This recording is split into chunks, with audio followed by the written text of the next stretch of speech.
How's it going, everybody? I'm Bob. I'm an IT and cybersecurity educator as well as a content creator. And I recently got the chance to travel out to Florida to meet with a good friend of mine named Trey. And we recorded our conversation. Trey is a retired Marine. He's also a penetration tester, an ethical hacker, and he has a lot of knowledge within the space of cybersecurity, ethical hacking, blue team, red team, military experience, learning, and just so many other things. So I figured as my first guest on my interview series, I feel that it would be a great place to start. So I hope you enjoy this conversation. I hope you get to know Trey a little bit and really see where he's coming from and his wisdom and insight. But first, enjoy this travel montage. Please stand clear of the doors and hold the handrails firmly at all times.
This time of year would be ideal. Yeah, and you could even scoot it up. How's it going, man?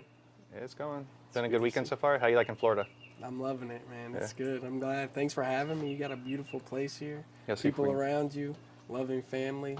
You've invited me in, so it's good to have you. We gotta see if we can get you to move down here finally. I know. Gotta convince the wife.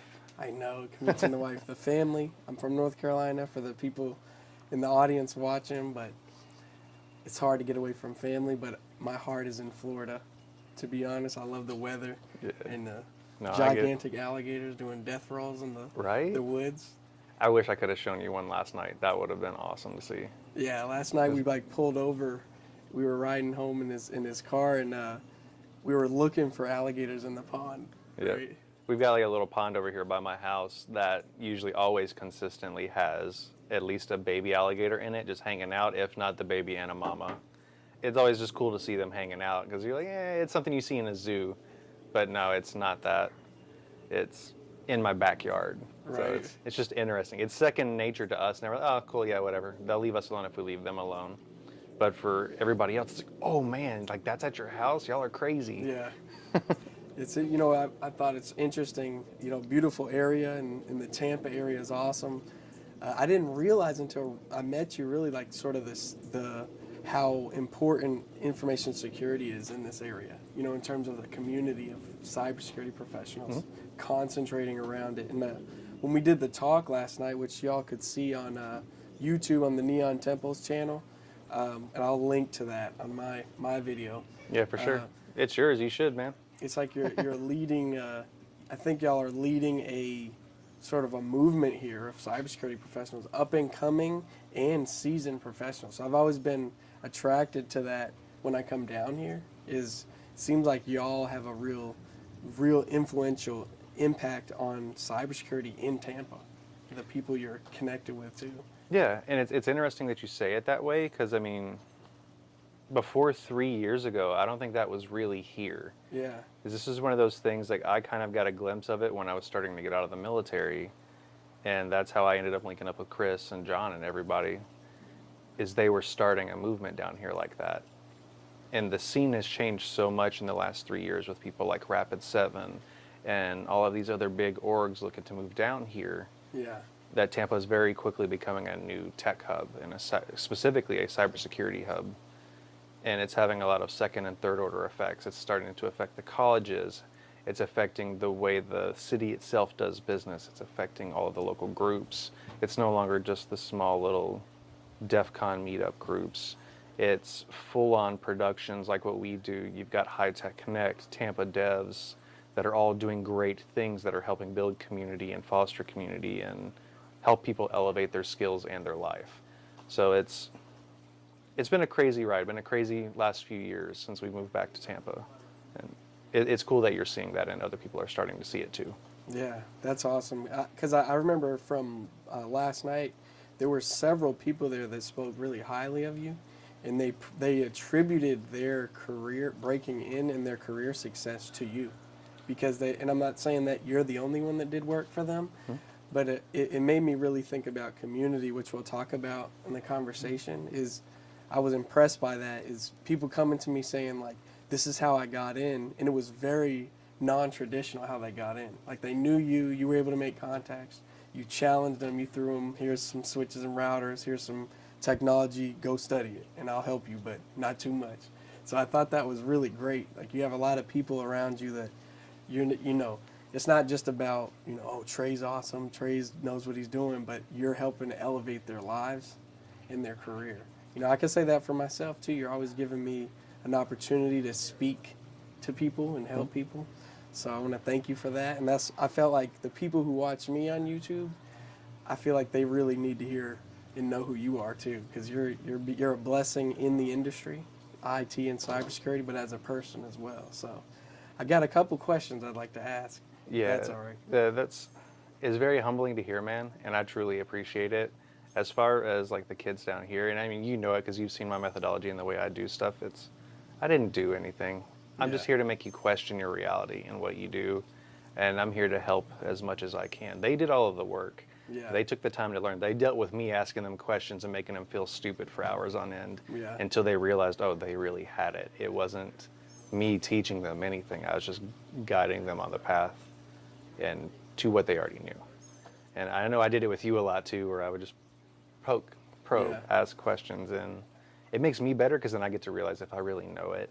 But then I know it elevates you. Yeah. And you learn something, and it's better than me just giving you an answer. Yeah, it's like more of like you're approaching as a mentor, and as just helping people miss the unnecessary paths as well. It's a little bit of like psychology in there too, and it's like going to therapy. It's like, so how does that make you feel? Yeah, right. It's like asking those kind of questions where it's very open-ended, and then you go, oh, yeah, I did know that.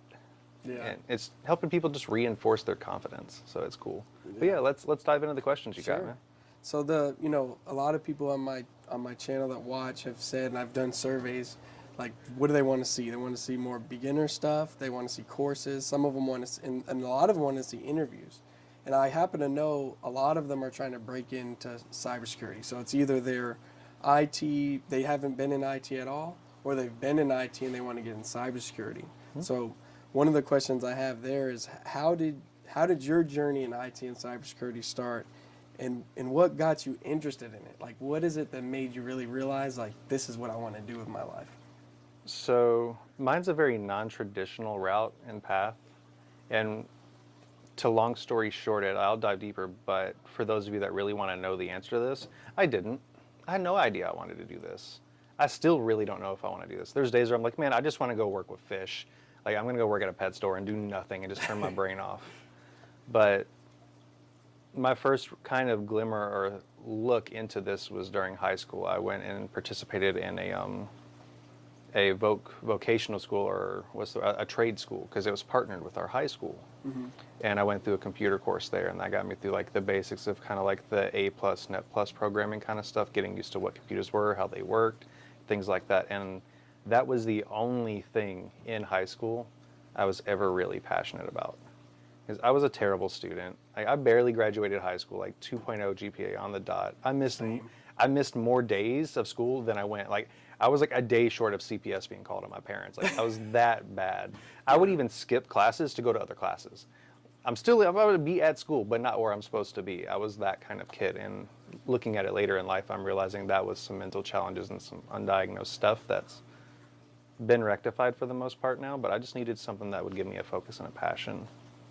But I got that first hint there with IT as a whole. Realizing I had zero prospects to go to college because I was a terrible student, and I thought, you know what, I don't want to go to school. It'd be terrible anyway. I would waste money, I would drop out, and now I'm working at McDonald's or something. So the next immediate thought I had, because I was participating in an ROTC program through the high school as well, was the only other thing I was consistent with, is, well, I can join the military. And literally like that day, I had the thought and didn't even talk to my now wife. We were dating then, didn't say a word to her. I went and signed up that day, joined the delayed entry program for the Marine Corps. Why the Marine Corps? They were the coolest in my opinion, and he was the first person to talk to me. Right. But I joined the Marine Corps, and I will attribute all of my current success to that singular choice. And I will contribute the rate of my success to my next choice, which was, I told the recruiter, I will not sign an open contract. Which means if I would have signed an open contract, for those of you that don't understand what military is and how that whole process works, an open contract means they can put you in any job. I could have ended up as a cook, I could have ended up as infantry, I could have ended up working on refrigerators, anything, it didn't matter. It's whatever the need was at the time.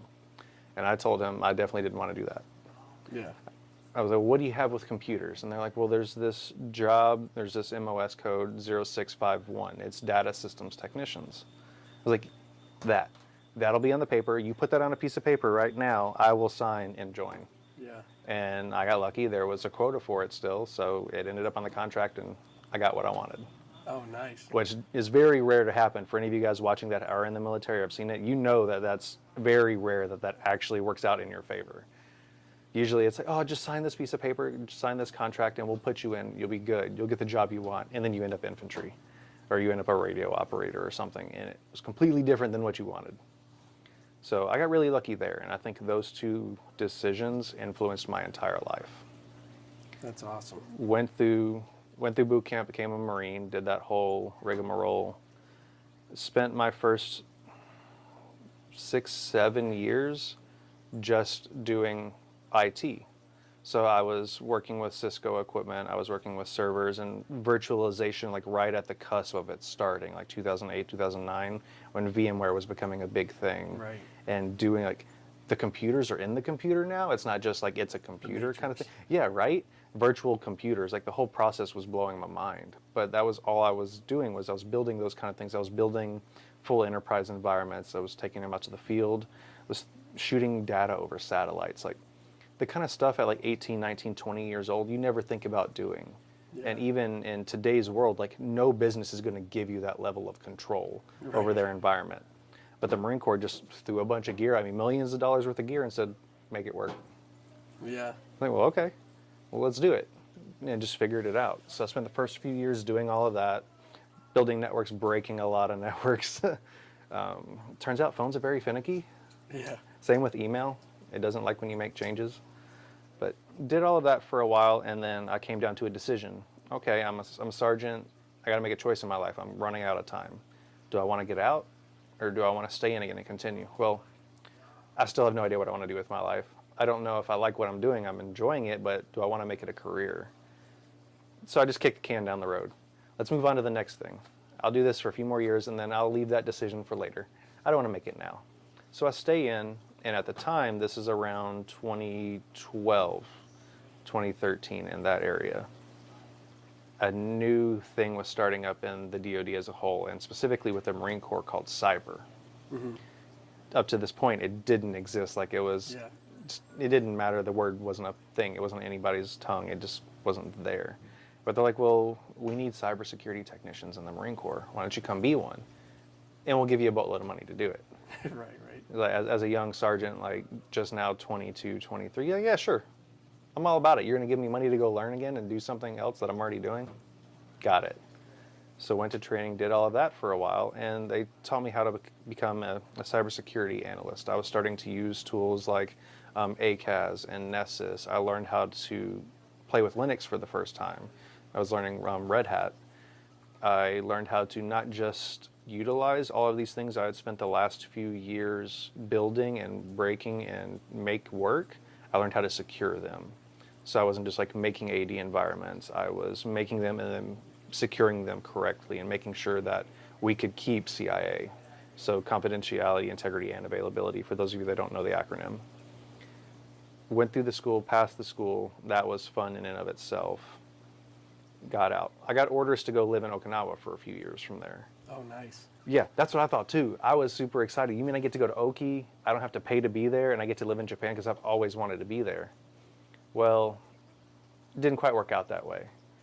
I had some issues, had gotten hurt, and developed some medical issues while I was in, and it medically disqualified me from going to Oki. So it's like right there, it just kind of derailed me. Yeah. Okay, well, what am I going to do now? Turns out I had did well enough through the school and shown the right kind of aptitude that my first true mentor saw it and had heard I got derailed that way and needed a place to go because they had to put me somewhere else. I couldn't stay with the unit I was at. Calls me up. Hey, why don't you come be a teacher? Oh, nice. Yeah, he's like, why don't you come teach other people how to do this? And at the time, the Marine Corps was in the middle of a plus up. We had to, I think when I picked up the MOS code, we were less than like 80 people in the entire Marine Corps. Yeah. And they're like, we've got to plus up over 400 in the next couple of years. Like, it has to happen basically overnight when you think DOD and government standards. Like, they had to move really fast. Yeah. So I was like, well, I've got nowhere else better to be. We're kind of bored of where we're at, and I have to move. So instead of me ending up in a unit or somewhere where I really don't want to be, or that has poor morale, or is just a really crappy way of life, I was like, sure, I'll go to the schoolhouse. I know the vibe. I know the people I'll be working with because I was just there for 3 months straight with them all. Yeah. I liked them all. I knew the senior enlisted in charge, the one that had invited me out to come become a teacher. I was like, you know, I can do that. Cool, let's do that. I never thought I would be teaching and mentoring and doing that kind of thing in my life at that time. Did you think you were capable? Like when you were asked, because I had a similar moment when I started to teach where I didn't know if I could teach. I didn't think I was smart enough. So I wonder with you, when they asked you about that, did you believe in yourself? Yes and no. I will say younger me had a much bigger ego. Like, I'm talking my neck couldn't hold my head up kind of ego. Right. You about So, floated away? Yeah, I knew I had the aptitude, but I didn't know if I could physically like be in front of people and teach people and make them see those light bulbs. Yeah. But the Marine Corps has a fix for that. So they put me through training for that, learned how to become a formal instructor, and that's where you see a lot of my mannerisms and the way I talk and my inflection and when I move around a room. Like, I learned all of that through that. Yeah. And they taught me to become a teacher just like they taught me everything else. Did that for a few years. We did the plus up. I learned all of these things. I built new curriculum, and a lot of the people that have went through that curriculum still, that's still a product of me because we know how IT and education is. It moves really slow. Yeah. But it's like the stuff we had built happened to be kind of ahead of our curve. Nice. So people were still set up for success even after we had left the schoolhouse. So I felt really fortunate in doing that. So I did that for 3 years or so, 2013 to 2016. Now I have that decision again. What do I do with my life? Yeah. Do I get out? And at the same time, my medical condition was getting kind of worse. So it was almost one of those things like, am I going to be able to make this choice for myself, or are they going to tell me to get out? Yeah. And that was really scary to face. So I got very fortunate and was able to take it into my own hands and my own control. And by doing that, my own decision was, I don't want to make the decision yet. Right. Kicked it down the road another 3 years. Yeah. From there, they moved me to a new place and around St. Louis for a while, staying at another base. But this time I was doing the same job that I had just been teaching. I was now doing it, but to a whole nother level. at that point in time, the DoD started building what's known as CPTs, or cyber protection teams. So all of these people we had just turned into cyber analysts needed a place to go. We had to start building these teams. So I became a placeholder for a new team. We built it from scratch, our processes, how we ran missions, how we did the job, everything. And we were embedded in a really cool space, working with some really awesome people. And it was a joint space. We weren't just working with Marines. I was with airmen, Army, Navy, government, civilians, contractors, people that are really big in the cyber world today on the outside that were interfacing with the DoD at the time. And it was a very unique experience. It introduced me to a lot of the defensive technologies, and that was my first real interactions with things like SIEMs, like Splunk and ArcSight, and getting to use a lot of the really big name tools that you can't afford yourself, or that a college couldn't afford to buy and let students play with. Sure. Because you're talking tens of thousands, if not hundreds of thousands of dollars in money that the DoD just spends and says, here, go play with it. Yeah. Which was great experience. And I would hands down recommend to anyone, if you really want to learn this job and you have a passion and you have a penchant to serve or to have that patriotism, there's no better way to learn how to do this job than to go that route. But to wrap up this whole little career path and story, I did that for a few more years, and then the medical stuff caught up to me. The choice was no longer mine. I ended up getting medically retired in 2020 in March. Literally the week lockdown happened for COVID. I got pushed out into civilian life. It was like, I got out, they gave me my paperwork, and then COVID. literally the next day, the U.S. was like, no, we're closed. Sorry, we're closed for business, guys. Yeah. Can't do anything. I was fortunate enough to have already secured a role while I was transitioning, so I wasn't trying to find a job and figure out how life works as a human being on the outside. Yeah. So I started working in the critical infrastructure realm for a bit, defending and breaking into those kind of things. From there, transitioned over to Hack the Box, which is where we ended up meeting and developing content for them, which served me really well. Having that formal education piece and doing curriculum development before paid off like gangbusters, because I already kind of had an idea what we had to do there. And did that for a while, decided it was time for a change again. So now I'm in pen testing full time. I'm building a new team, a new red team for that, for a small firm out of the DC metro area. And it's been fun. It's been a really wild ride. And through the whole thing, I never had a plan. I never knew what I wanted to do. It's like, okay, what sounds interesting at the time? What's the next new thing? I would attribute a good bit of it to luck, that I just made the right choice at the right time and had the right people around me, is what it boils down to.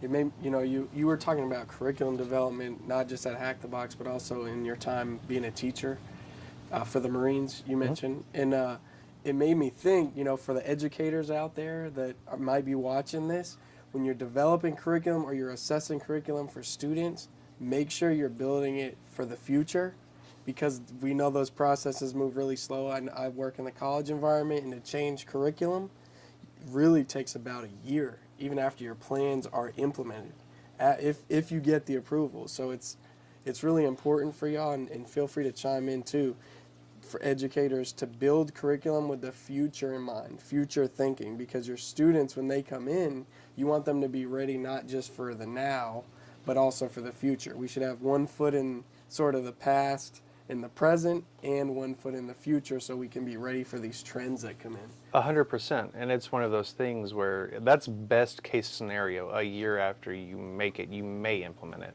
Yeah. Ideally, when we were building curriculum at the time, the stuff we had built right before I had left the schoolhouse, the pipeline at the time for accreditation, because we were also trying to be an ACE accredited school through the DoD, so people could use that as credit on the back end. It's a 2-year pipeline at a minimum, and that's if everything went perfect. Sure. So with this field changing every 12 to 18 months, by the time you finish that pipeline, your curriculum's already outdated. Yeah. So you really have to future-proof and think about those kind of things. It'll affect the outcome of many people's lives. That's like sort of what I think about when I look at the Hack the Boxes, the Tri-Hack Me's, the offsets of the world. Like, the arms race isn't really around acquiring the newest technology. It's really in trying to fashion and figure out how to be the most innovative teacher. Like, which one of them is the most innovative teacher becomes the one I believe everybody uses, Yep. So it's like, I think a lot more colleges need to get in that conversation because I believe the colleges right now rely too much on the credential just being the thing. That's the reason I've had educators say to me, well, they need the degree. And I had to argue, no, technically the degree doesn't absolutely mean you're going to be great at the work. And a lot of hiring managers in this industry, as you know, you build teams. I'm sure when you look at pen testers, your main metric of I'm going to hire that person is not, let me see if they have a master's or a PhD. You're looking at their skills, right? And it's one of those things where, honestly, I could care less if you have that degree. In some instances, if that's the big highlight that I would see on a resume, that's a hindrance to me. Yeah. Because I know that the state of academia and where stuff is and the stuff you're learning, playing on test out, and like that's really about it. I know a lot of those people have probably never physically touched any kind of equipment. Yeah. They've never probably actually done the thing that they're wanting me to hire them for. They just have the theoretical idea. Yeah. And we've seen it a lot, and I will say it's being challenged now more in this field. And I'm a big example of this. Like, as you know, I don't have a degree. I haven't finished college. I'm literally like 3 classes shy of a bachelor's, and I've been that way for almost the last 5 years now. Right. Like I can't find a need or a reason to finish it. And the school Yeah. I was at and all the schools I've looked at, all of them, the curriculum is already outdated, and it's stuff that doesn't matter anymore.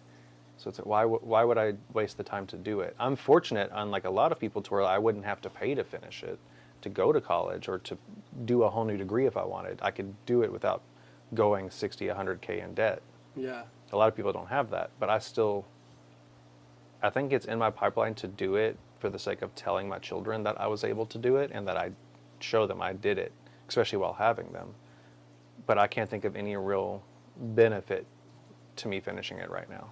Yeah. I'm not going to get a pay raise. I'm not going to get a promotion from it, or just it's not as big as a barrier anymore in this field as it used to be. Yeah.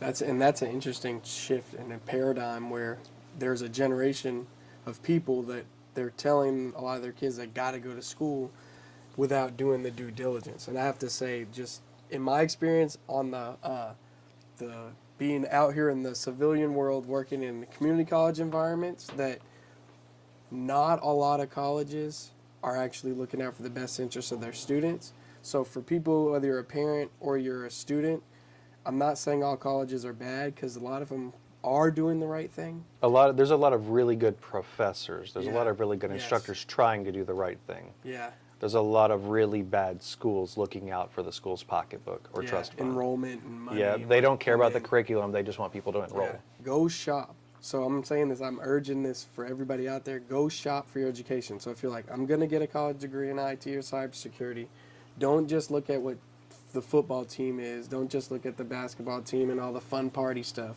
Don't look at the rec centers and the statues. Go into the labs, meet the professors, Talk to students. Talk to other students there as well. We need that accountability mechanism there to see what's quality and what isn't, and call that out, I believe. Yep, 100%. This actually brings up a really good conversation we had a while back too. Yeah. And I think we talked about it the other day, but do you remember that tweet where the dude was like losing his mind over certifications and stuff like that, and how Yes. having a degree We were mattered? going back and forth about that. Yeah, I forget like the exact quote, but the guy was talking about like having a degree and how these certs all matter and this and that. And my like one line response was, it's going to be real funny to watch this dude's brain melt when he realizes everyone creating those certifications don't have degrees. Yeah. Right? And it's You think about even like curriculum development. I had a moment like that when I was building a cybersecurity degree from scratch at a community college, and as I'm looking at the resources I'm using, to stay ahead. I'm using like lab equipment. I'm learning from textbooks and books people write and videos and people like you in the community, and that's what's keeping me up to date. I'm not, like, it was really bizarre for me to build a cybersecurity degree because it was like I'm trying to build something that's future-proofed, or at least for that time future-proof. But it was interesting to see, like, I wasn't necessarily looking to higher ed to make sure I was future-proofed. I had to look outside into the industry to make sure everything that I was going to be building in for these students was future-proofed. So it's like, when you think about colleges, realize if they're not looking to the future, the curriculum you're going to get is going to be outdated. And that's true for some of the training companies too. Make sure it's future proof. How do you do that? Look at job descriptions, talk to people like this, watch interviews, and see what are the skills you need to learn. If those are not being taught, you gotta look elsewhere, you know. So it's a really interesting topic you bring up. Yeah, there's no one-stop shop to Yeah. learn this field. It's not like being a doctor or a lawyer where like the only place you're going to get that info is going through a medical degree or going through law school. That's Yeah. not the case with us. A lot of the times the technologies, the new and emerging stuff you're seeing in big corporations or used in the field in general, it's not even taught in schools yet. Yeah. Like the word SOAR, like what does that mean in college right now? It's like an orientation thing. Yeah, right? Right. It sounds like some kind of school function. Like stuff like, or XDR, like Yeah. those are the new big things right now. That's what everyone's trying to sell as products and to augment what you have in place as security tools already, but it's not taught in schools. Yeah. By the time it gets in schools, it's not going to matter anymore. Yeah. Or it'll be a dated tech. So Yep. stay ahead. Try to stay ahead as colleges and institutions as well. What you got for me? So you mentioned how you look, and I've had that moment too, where you're looking at a degree or a way to upskill yourself, and some of the resources you're seeing aren't going to help because you feel you already know that. So how do you actually stay up to date yourself? Like, what would you recommend for people to actually stay up to date? Honestly, it's part introspection, seeing what you're doing, where you feel weak. What's that thing you avoid to do during the day? What's that one piece of your job that you're like, I have no idea how to do this, or I really hate it, so I'm going to let someone else handle that? Yeah. That's the thing. Odds are that's where you're weak. That's what you're not up to date on. So that's where I'll usually try to push and look at. And for me, like right now, that big thing is dev. I'm not a coder. I never have been. I don't have the patience for it normally, but it's starting to be my grind now because I have to know how to do it. Yeah. If I'm trying to build infrastructure myself, build my own like tooling for our team and stuff like that, I have to know how to do it, or at least at a minimum understand how to read and interpret what's being built by my peers so I can utilize it. So that's part of it. The other part of it is community, the people around me. Like I may not be seeing something, but there's a new emerging trend or tool or topic coming up that's becoming really big in their fields and in their sectors. Because we know cyber is not cyber. You've got cybersecurity in regards to, say, the healthcare industry or critical infrastructure or fintech. Like it's all different. They're all using different stuff. Yeah. Even like local, state, and governments or schools, like the tech and the stuff, the applications, the tools you use in a school have application outside of a school. So they're all little mini niches or realms. It's talking to people that work in those realms, seeing what they're using, seeing where their pain points are, and brushing up there. Yeah. So if I can get ahead of those curves or find a way to solve those problems, I'll be in a much better position to do my job. And on the red side right now, I'll be in a much better position to take advantage of those issues, you know? Right. To get in where yep. you're not supposed to be. Yeah. Exactly. Makes sense. So that brings me to this next question. Is kind of an interesting, a fun question. Is if you were starting from scratch today, and let's just think of maybe specific skills and concepts, maybe disciplines in cybersecurity and IT. What would you do? Like, let's say you still have the wisdom you have today, but you don't have the same skills. What if you started from scratch? What would you do? Like, what route would you take to learn this stuff? So this one, I feel very passionate about this question, and we've had some of this conversation at length before. I really feel like, and I know this is going to be a very controversial take for a lot of people, I really feel like you do not belong in cybersecurity without having spent some kind of time in IT. Yeah. Working a help desk. And I'm not saying you have to like take a step back and go take a job at a firm and work for some like random help desk or like as a basic computer tech for a few years. I'm saying you need to have spent time doing those things, understanding those functions. Like how does a help desk really work? Yeah. What are the kind of hurdles that the normal IT like help desk or analyst is facing when they're working with customers, when they're working with those technologies? Like you've got to understand the basics of routing and switching, how data actually traverses and works through networks. You've got to understand what a computer is, how it works, the difference between like physical and virtual.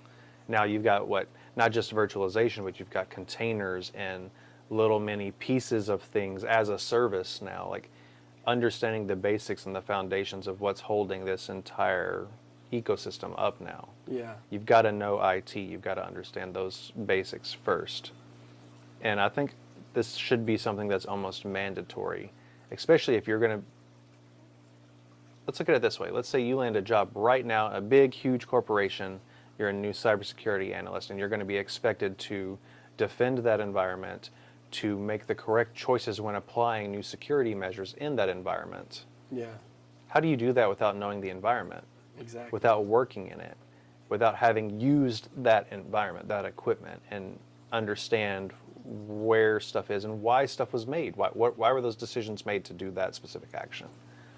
If you've never done that, if you've never dealt with those trouble tickets, how can you just blanket say, well, you really need to enable X security setting? It'll solve all of your problems. Odds are no, it won't. And you're making that decision from a very blind and jaded perspective because you don't really know. So that's one of those things, like I almost wish there was a workforce pipeline when you get hired in as a cybersecurity analyst to where you spent a month working in the help desk. Yeah. You spend a month like working on the floor or just answering trouble tickets. You spend a month like with the day-to-day employees and doing those things so that you really have that perspective. Yeah. From there, then you can start thinking about the security of it all and handling that kind of stuff. I don't feel it's reasonable for people to expect that they're going to go into college, learn all of these things in 4 years, and then be able to effectively make decisions on how to secure an environment and best protect it.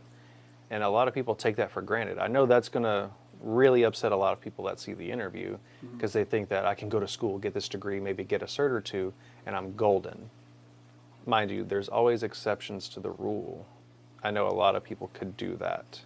I'm sure that growing up in today's day and age, it might be more accessible than it was for us. But I wholeheartedly believe that you have to spend time building environments, breaking environments, and understanding how they work to secure them. Yeah. And if me saying that's not enough for that to kind of like hit in and really seep into what people think and their mindset and process of trying to grow in this field, think of all of the true icons in our field right now. Think about like Ed Scotus, for those of you that go way back, like hackers like Mitnick or people like John Strand, Yeah. like Hacks for Pancakes, Leslie Carhart, like all of these people you think about, they're a culmination of decades worth of work. Some of them have been in this field already 20, 30 years, before cyber was even a phrase, Yeah. before people cared about security, when availability was all. They've been doing this forever, so you can't become them overnight. You can't make decisions like they make just by watching a couple of their streams. Mind you, it'll help, like seeing their insight and why they make those choices and how they learned and did those things will fast forward your progress for sure, 100%. Because even I still watch them and listen to what they say, and Same. I try to take more of not just this is how you do the thing from what they present and what they do. It's like, well, why did they make that choice? Why do they have that opinion? I try to look deeper into it because it will influence how I make those decisions myself in the future. So I really think that's the route that should be taken. Yeah. And again, there's no one-stop shop. There's always going to be exceptions to that rule.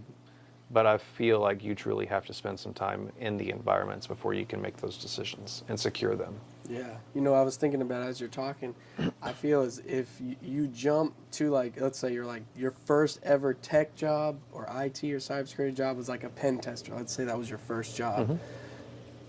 I'm not saying you can't do that, but you are going to be another level of overwhelm too. Yeah. Because the level of learning that you're going to have to do going from no IT knowledge or no IT experience to pen tester level where you're literally finding vulnerabilities and then you're advising these companies and these IT departments, security departments on how to patch them, you know, that's going to be hard for you to really build like a really strong foundation and reputable recommendation.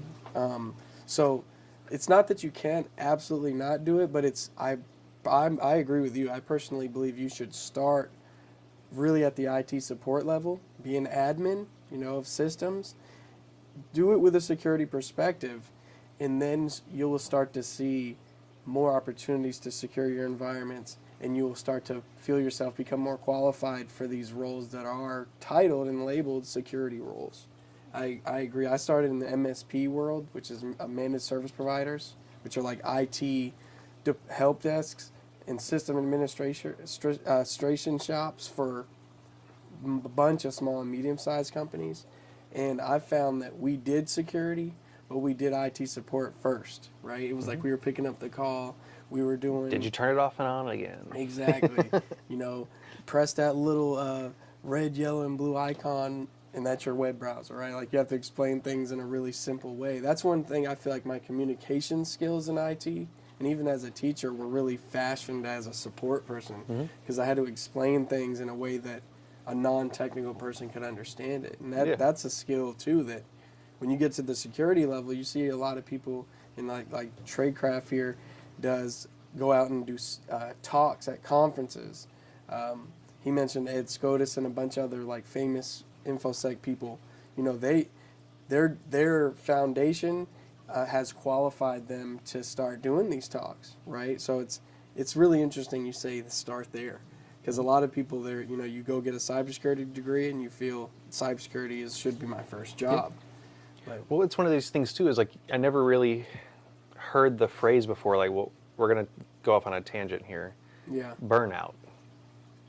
It Yeah. wasn't a thing. Like it probably was, but it wasn't discussed and it wasn't as prevalent in those fields and in that learning path and what I've seen. Where I'm hearing it and the people I'm hearing it from are very much that demographic that went school, cert, cyber job, yeah, and never did any of that precursor work.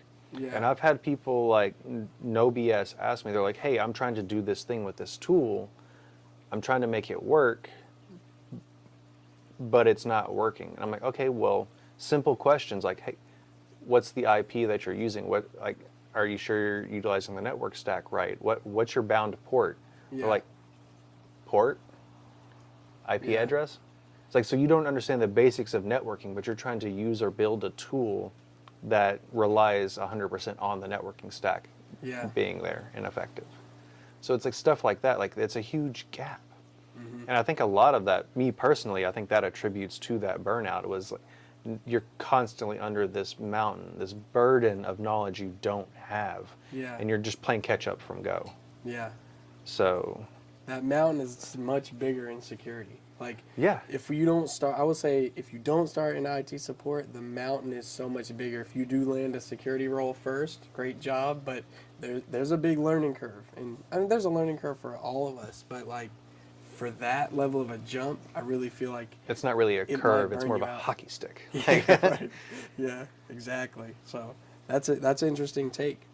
That said, you know, we could talk about the industry and what we're facing, because, you know, I think when we, this is my theory, a lot of students I talk to, like cybersecurity, they see the dollar signs, like their eyeballs turn into the dollar symbol, and they don't see what it's about, right? Like, they don't see this is a war. This is an arms race. This is a race. This is a sport in many ways, a competitive sport.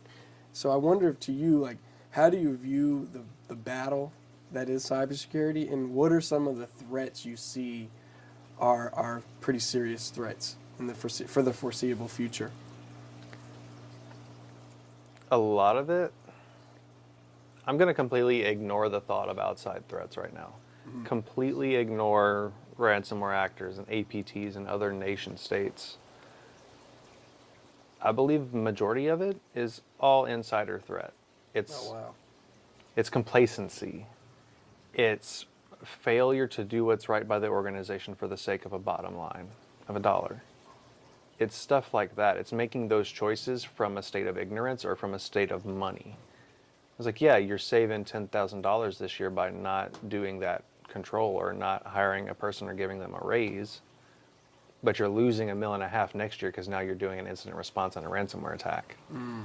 It's stuff like that. It's deciding to, like, you know what, my senior guys can sit here, they don't have to learn, they want to maintain status quo, they're not keeping up, they're not making changes to our environment based on new critical vulnerabilities that are coming out, based on new technologies we've implemented. They just want to maintain and collect the paycheck.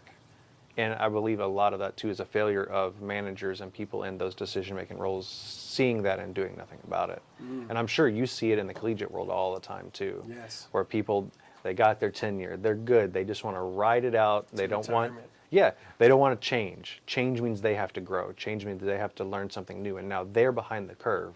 They're no longer the subject matter expert. Yeah. So I really wholeheartedly believe that complacency is one of the biggest threats we face. Wow. And I think we see it day in and day out. A lot of these attacks and a lot of the ways these people are getting in, it's not super sophisticated. It's not Stuxnet every time. It's Right. you had TeamViewer open to anyone to connect to it to the world, or you were sharing, like, you had LDAP accessible by everyone over the internet, or Telnet still active on your devices in 2023. Yeah. Like, it's stuff like that that could easily be fixed and saved tens of thousands of dollars, if not millions of dollars. It all boils down to complacency. And that's really what I feel the threat is that we have to face now and in the future. It's like, cool, for all of you guys getting into the field now, you're learning a lot, you're growing, you feel like you're there, you made it once you got that role, and then you coast. Yeah. You can't coast. That's just the beginning. Yeah, you coast a few months, you're already behind. Something new happened, something new came out, there's been a new vulnerability in a tool you use, stuff like that. You've got to stay ahead of it. You've got to stay proactive. You've got to stay engaged. If you're not engaged, if you're not talking with your community, with people and following the trends, how are you protecting your environment? Yeah, you're not. It's like it would be a false sense of security. Yeah. So I really feel like that is where it's at. And if I had to focus on something, it's the 100% insider threat. It's the complacency piece. It's the lack of funding, the lack of skill, the lack of talent development and being willing to invest in your people. Yeah. And I think that's one of those things, like we see it happening now. We're talking about having a cybersecurity talent gap and a lack of people. And I don't really feel like that's the case. I feel like we have a lack of people being willing to invest in people, to give people a chance, Yeah. and to promote from within. Because I've seen it with even like with several interviews I've been giving and several job offers that came around, they were looking for someone from the outside to come in and start leading a team or to be their senior analyst and stuff like that when they have 5 or 6 other mid-level or junior analysts that are showing huge promise that Yeah. they didn't want to give a raise. Yeah. So they'd rather pay me a little more to bring me in, not realizing that there's going to be a 6-month to a year pipeline of getting through HR, learning how they do business, learning the controls that are in place, and then start making effective decisions.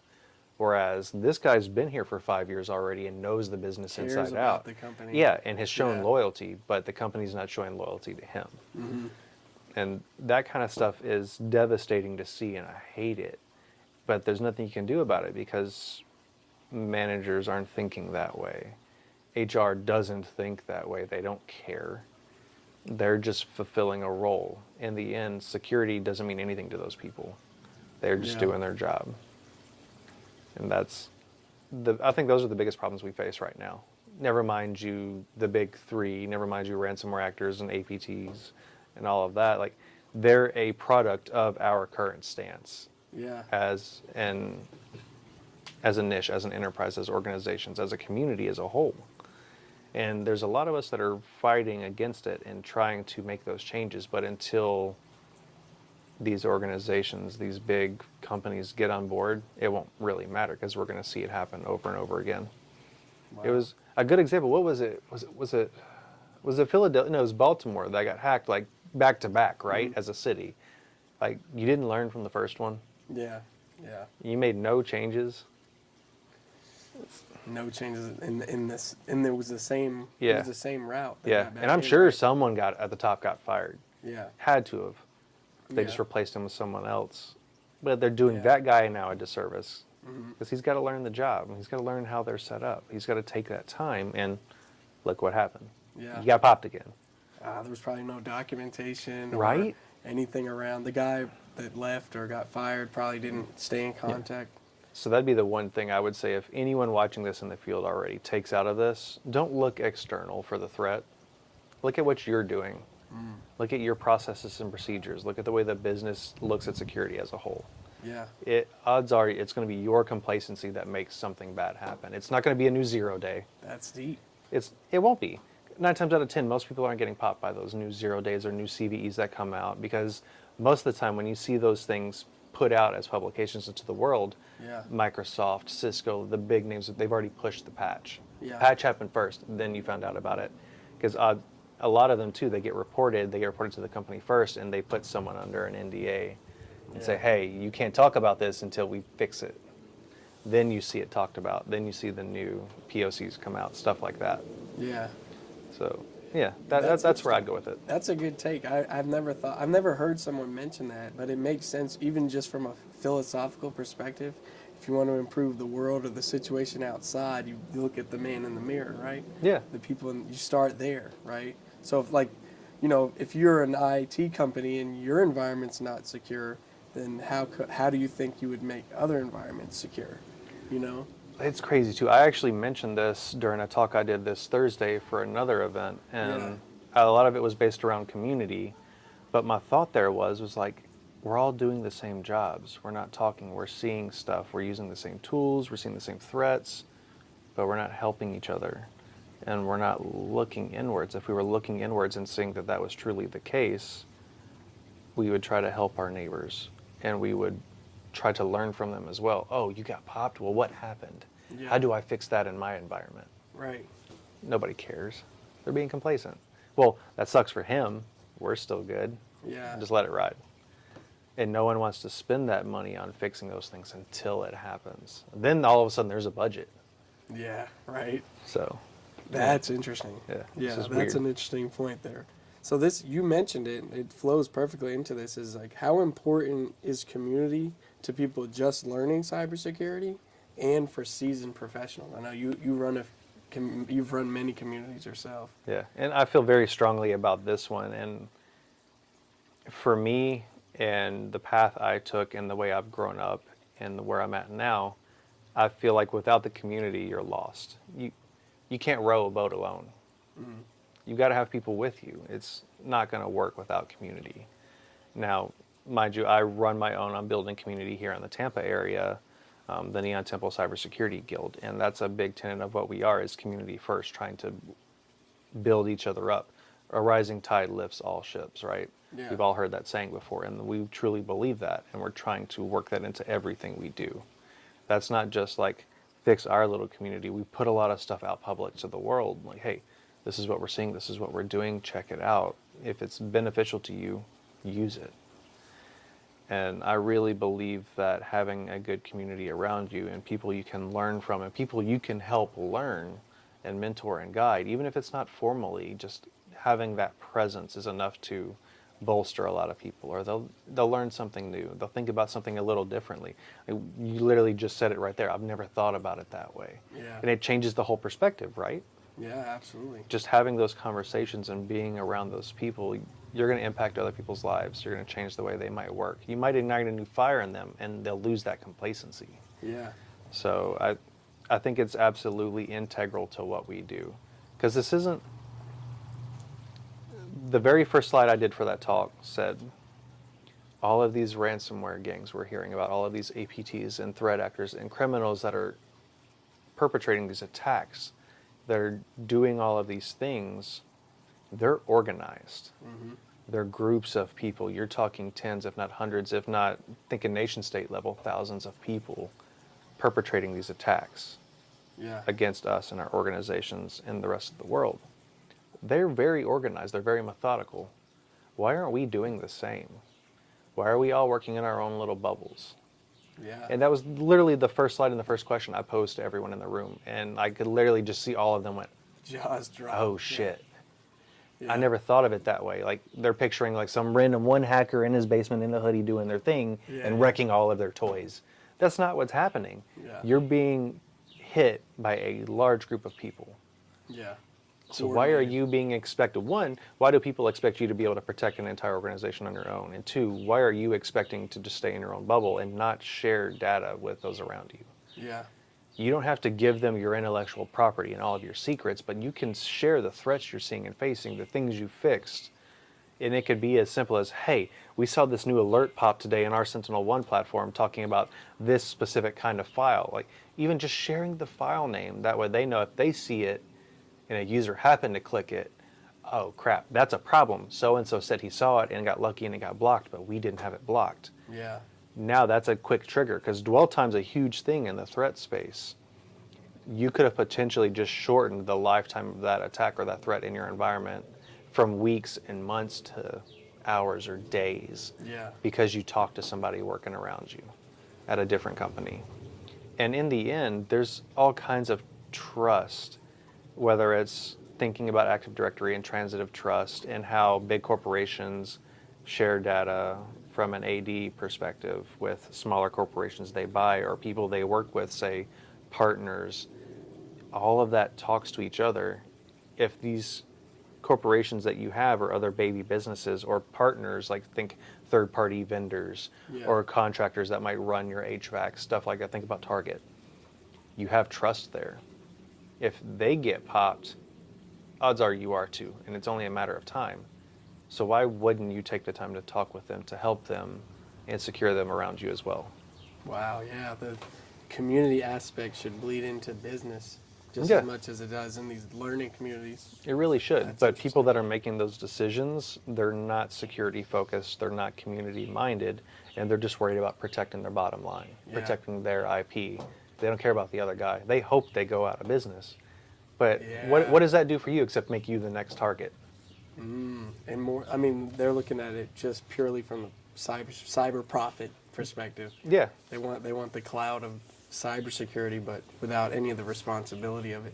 That's interesting because when I think about a lot of the companies that are really influential and the organizations that are influential, they're all community focused, right? Like you think about the Black Hills, they're Yep. always giving back to the community.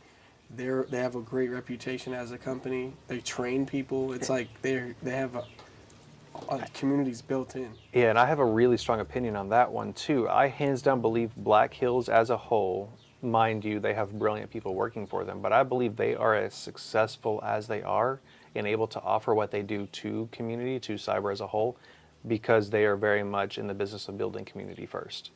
I've yet to find a more responsive Discord channel than Black Hills. Yeah. Regardless if you're attending training or you're just looking to have a question answered or looking for guidance, there's always something going on in there. There's always someone that's willing to help. And I think they're a huge bastion. They're a huge pillar when it comes to thinking about community and cyber. Yeah. And I think that's a big play in why they're so successful. Yeah, me too. And it drives business. Yep. You know, you get people, I'm sure they get a lot of clients from Yeah, the you remember the education arm. name. They Yeah. helped out when they didn't have to. Yes. So who are you and gonna, when it wasn't clearly profitable. yeah, who are you going to go back and talk to first? The person that helped you, the person that did something just out of the goodness of their heart, or the guy that's been trying to pitch you the whole time, Yeah. trying to this is make that true. sale?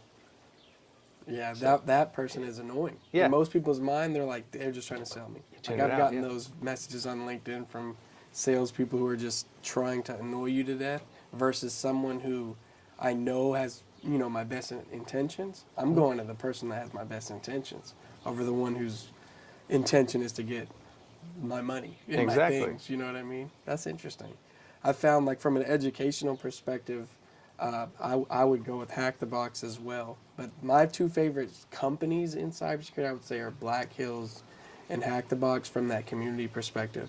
I know we're going to have more coming up. I like what the Neon Temple is doing as well because y'all really put people first. And it's not like there's a Discord, but the Discord is just a means of communicating. It's a vehicle. Yeah, there's a nucleus, a group that really cares, and they're at a high level. Yeah. That's really awesome. And right now, like I would by no means put what we're doing in that kind of a bracket, because like people like Hack the Box and Black Hills are working on a global scale. Yeah. They're working with people the world over. Like the content we were creating while we were with Hack the Box, it was touching people. We were chatting with kids in the Discord that were in the Philippines, in Indonesia, in Dubai, in America, like everywhere. So it was really a global touch. And I believe Black Hills is doing that well too. Another one I think is doing it, this one might be another controversial take because a lot of people don't like it, is ISC squared. Oh yeah. Everyone hears that and they immediately think CISP. Yeah. They think, oh, it's not tech, it's managerial. But I can't think, especially here locally, of another group that's doing a ton for the community. Yeah. And a lot of people don't realize it is like the local Tampa ISC squared chapter puts on B-Sides Tampa every year. They're on the 10th didn't year know now. that. Yeah, they're on the 10th year now, and they're doing, like, they don't make money from it. Yeah. It's a nonprofit. So everything that's going into it, like you buying a ticket, everything they're doing, it all is going directly back into what they do for the community. Yeah, that is one thing I like about them is you get one of their certs, but you also kind of plug in after that to a network of other professionals. Yep. You know, that's a really cool approach. I hadn't thought about Yeah. that. So from a global Yeah. scale, I think they're doing it great, and we're trying locally here in the Tampa area to do the same. One day, hopefully, we'll be a big global name like that. But for now, we're keeping it small and protecting the home front, right? Yeah, got to start somewhere, right? Despise not small beginnings, right? What else? I think you're covering that. Why? This is for the viewers that have no idea about IT or cybersecurity, the moms of the world, dad, people that that maybe their kids are in it, maybe their As family mine members is are right in now in the window. it, right? Is why should people care about cybersecurity, like in general? I mean, it's as simple as, how are you watching me right now? How are you watching this conversation? It's a device, right? It's technological. It has connection to the internet. You're giving data to this thing in your pocket and expecting it just to work for you. And most people don't think more past it turned on, it does what I want it to do, and that's all that matters. That's why this brand is so great. It just works. Right. Why does it just work? Think about the technology stack. It just works. But there's so much underlying technology here. There's a touch screen. There's more memory in this than any spaceship we got to the moon with. Yeah. There's the microphones, the cameras, there's the processor. There's so much stuff happening here that has to be configured and set to work a certain way, and also to protect you. So think about all of the security features in here and how much of a threat that could actually be to you too. The biometrics, Face ID, your fingerprint, like there's so much going on there. You're in, and effectively in our new digital age, use Apple Pay. Where's your debit card right now? Is it on your person or is it on your phone? Both. Exactly. Yeah. What about a passport? What about your ticket to ride the metro? What about your concert tickets? Odds are you can't get a physical ticket anymore. It's digital. Your life is in your pocket. Your children's life is in their pockets, and not oftentimes in yours as well. That's why it should really matter. And if this isn't enough to do it for you, let's talk about that alarm system in your home, or your front door, that Ring doorbell. Or if you happen to be an Amazon user, you have Alexa through your house. A lot of people don't realize those Alexa devices are opted in to share your Wi-Fi with anyone else around you that walks by your house, that happens to be a neighbor also using an Alexa device. Like little things like that. You now have exposure of your personal life because of the technology around you. So you should be security minded. I'm not saying you have to be a cyber expert, but you should understand the risk you are imposing on your family and in your household. And it could be even something as simple as your vacuum. You heard mine run this morning. We have a robot vacuum in the house. People don't realize like it takes a mapping of your environment. Yeah. There was a big article that came out a few weeks ago where the people that were testing and analyzing Roombas and stuff were getting mad, not realizing that those devices were recording and sending data back because they had them all of a sudden wandering through their bathroom while they're doing their business or while they're getting showers and stuff like that. And people are seeing this data. You don't have control of your privacy anymore. Yeah. Another cool one and really interesting thing one is when you're using like mesh networks or the Alexa devices, when they're broadcasting and doing their thing, there's stuff in those SLAs, those service level agreements, that say they're allowed to use that data and the analytics that come with it to whatever they want to do with it. Yeah. As you broadcast a radio frequency, there's going to be feedback, right?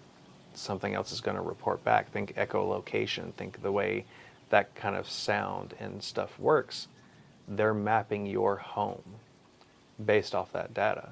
They're mapping your neighbors' homes based off of your endpoints, because even if they don't consent, it's still reached over there. And it's now Amazon's data or whoever you're using's data. So security is very much a part of our life now. It's not going away. It's in your light bulbs, it's in your TVs, your phones, your doorbells. I mean, I'm sure there's a smart mailbox out there somewhere too. Like, Yeah, it has to it's in everything. So you really have to be conscious of that and how much you really share. I know even us just doing these kind of interviews and talking about these topics, like this is adding inherent risk to our lives. Sure. Because now, I mean, for People all know who we are now. yeah, they've seen my face. You're no longer just some other person. You're out there. Someone may disagree with what we like, and now you're a potential target. They may disagree with our takes. They may not like us just for the fact that we're putting content out there. Yeah. You know, it's really easy to take that stuff for granted unless you've worked in the world or lived in that life where your privacy really mattered. Yeah, that's an interesting take on that. You know, I heard one person, his name's Rob, RWX Rob. He's on Twitch, and he's a longtime technologist and programmer, and he believes eventually one day that security is going to give products a business advantage, where it's like eventually people will change their mindset and they'll say, which product's more secure? That's the one I'm buying. Mm-hmm. Right now we don't have, I don't think most people have that. Maybe we do just because we work in the field. But some eventually, like you look at Apple, I think Apple's ahead in marketing, the way they think about marketing tech. And that's like a side of their site that they highlight, and they talk about it in great depth as like security and privacy. I'm not saying Apple's the most secure. I'm just saying the way they talk about it is like they're marketing it as a feature of their products advantage over other technology. Very much. And I think that's kind of ingrained in us again because of where we work. But in the past, I've made those decisions like what phone I buy based on those security features. Yeah. Like, will my face unlock everything in the phone, or can I individually sandbox those apps? Can I set a different security passphrase or biometric print or whatever per app? Yeah. Can I hide my data? Can I hide those apps? Can I ensure that if someone else that's not me tries to access them can no longer get it, that the phone will nuke itself? All of those things mattered to me, and I've made choices on devices based on that. Yeah. And I really feel like people should take that stuff into account. Because like if your face is all it takes to access your entire life, Yeah. how hard is it for someone to really do that? Like the feasibility of someone getting your phone and you not being directly with it is slim to none. Yeah. So if they have their phone, they hold it up to you, now they have their life in their hands. Right. Yeah, it's interesting. I mean, That should scare people. They look at the ingredients of food and drinks that they're buying. You know, it's kind of like we should look at the technology security ingredients on the back. Exactly. But we're not seeing that in the packaging of most technology. That's not like on the forefront of marketing's mind. No, it's what's the convenience? Yes. What's the solution they're offering? What's the luxury of it? Yeah. That's what sells. People aren't caring about the security right now. Yeah, And it'll change soon. I think so too. Something big will happen and it'll really change. Yeah, absolutely. What else do we have here? Okay, this will be another fun one. So, what is your take on generative AI like ChatGPT and Midjourney, Dolly, within the security space? And feel free to break into just the creative world too. So I'm of mixed mind when it comes to stuff like that. When you start talking like Midjourney from the creative side, or like OpenAI Playground from the tech side of things, or ChatGPT and all these others, I'm on both sides of the fence. On one hand, I really think that it's a force multiplier for what we do in security and as a species in civilization as a whole. I really think it's a force multiplier, and it's really groundbreaking, and it's going to change stuff for years to come. But on the other, I don't think it's as scary and having as big of an impact right now as a lot of people are trying to hype it up to have. Yeah. Is it great? Is it doing really cool stuff? Yes, without a doubt. People are generating art now utilizing things like Dolly or Dream or Midjourney that they physically do not have the aptitude or talent to do, but they have the creativity and the mindset to generate those prompts or to tweak things a certain way to have the vehicle do it for them. Right. And it's opening up new hobbies, new perspective, jobs, new careers for people that previously couldn't get into it because they didn't have the aptitude. Right. But now that they have this whole other skill or thought process, now they can do it. Yeah. And I think the same thing applies for us. Like, it's been a big boon for me not being a dev or having that background and enjoying coding, that I can utilize it to supplement that pitfall. Like, hey, real fast, can you wireframe a Python script that does X, Y, and Z for me? And it gives it to me at a 90% product, or sometimes already working. Yeah. Because I know we've had those conversations when it first really dropped and we started playing with it, where it was building like PowerShell payloads for us from scratch, or like building stuff in .NET or in all these other different languages that I would have never personally been able to write on my own. Yeah, same. But here. it worked. So it's really great from that perspective. Yeah. Is it going to take jobs? No, not right now. Maybe in the future. But if you're a true artist, I think you're still safe. Yeah. If it's what you've been doing for your career, and I would be willing to say, and I know from experience based on the man behind the camera right now, that it's a force multiplier. It's made his process easier. It's made his process better. At times he's been stuck. He's used it to kickstart that project and what he's doing. And I think it's only going to make them stronger and more productive at what they do. And I think the same applies for us in the cybersecurity realm. It's going to make it easier, because now I could feed a tool like, hey, are there any potential IOCs that would match these indicators in this script or tool or new file, like whatever. Yeah. And this is an easy way for, say, a small team or a team lacking those skill sets to get that sense of reassurance, or to have it looked over as something that's more technically sound than them. Yeah. So, yeah, I think it's going to be really cool to see where it takes it in the next 5 years. Yeah, I'm excited about it as well. I'll keep using it, and I recommend people try it. Yeah. It's really cool. Before we keep diving in, I talked about them for like a good 2 minutes. So, ransomware, Chris, Yeah. the man behind the camera right now doing our talks. If you've never seen his stuff before, go look him up, check him out. I know you better link him when you put this up. We Oh, yeah, definitely for sure. will, because he's going to be the man helping get it out there. Go check his stuff out. Go look at his artwork. If you've seen any of our streams, he's the man behind all of it. I'm just a face. He makes it happen. So, Yeah. had to say something. I know we just Oh, embarrassed yeah. him a little The bit there, art's- and the he's mad art's that I did amazing. it, but he's great. We really wouldn't have nearly the impact we do without it. Yeah, I'm 100%. The link's below. Check it out. Ransomware. The poster in my room, you see videos of me. It's right behind me. That was all him. There's another one coming, hopefully, the one net to rule them all one. Yep. That would be great to see too. So, I got one more question, and then I think it'll probably be the end of the interview, unless That you works. have more for me. But that is, do you have any words of encouragement for people out there trying to break in, just across the spectrum? Be curious, be persistent. This job is, at any given time, extremely rewarding. It is super frustrating. There's days where I'm like, you know what? I'm just going to go be a greeter at Walmart. It'll be easier. I can make some money and survive, and I'll be okay. And I won't have to deal with half the crap I do or think about. But then I don't think I'd be as fulfilled. Yeah.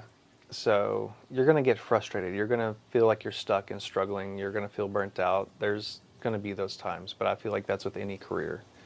Just keep going. Be persistent. You'll push through that wall. Some stuff may not work out for you, or it might be a wrong choice. That's life, right? Don't let it ruin the prospect of a great career for you, or a great path, or something you really enjoy doing. It doesn't have to be your job. This could be a hobby or something you're just learning for the sake of learning. Keep going. And I would say, anytime you feel like an imposter in a room, don't worry about it. The people that you're looking up to and you're idolizing, they may know a lot. They may be great. They don't know everything. Yeah. And I would even go so far as to say that the true greats will tell you they don't. A lot of people think it's being humble and it's just kind of a way to like brush it off or be uncomfortable with it. No, they truly don't know everything, and they recognize it.